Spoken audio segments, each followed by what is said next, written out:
So, ayan guys, ang aking magiging hapunan ngayong ay sardinas, mega sardines, ba't ka naman? Meron tayong kalamansi. So, ayan guys, meron akong mega sardines. Ayan, ibabaw natin siya sa mainit na kanin. Ayan, ang daming laman. Actually, hinati ko na to siya. Yung kalahati nandun na sa rep. Para bukas. Tapos, pipigaan lang natin siya ng kalamansi, guys. Ganyan. Atin. Atim. Ayan. Sabi ko, magtutorta ako ng talong.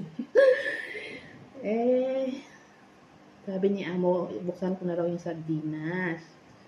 Ano daw ba gagawin ko dyan sa sardinas? Bakit hindi ko kinakain? Nagpabili pa daw ako ng sardinas dahil hindi naman kakainin. Sige, kakainin na. Ayan, ang daming kalamansi, guys.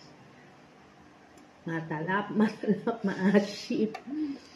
Maasim. Ito muna natin ilagay. Ayan. Ano ulam niyo, guys? Tikman natin kung gaano kaasim. Gaano kaasim ang kalamansi. 2 pirasong kalamansi lang guys yung nilagay ko, guys. Ayan, meron tayong mainit na kanin at sardinas na maanghang na may kalamansi. Maasim. Maasim.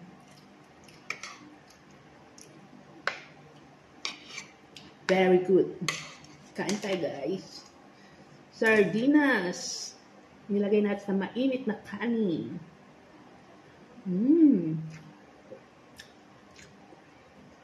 Yung ibang maaarte dyan, di kumakain ng sardinas eh. Feeling rich. Joke lang, baka may mong basatin.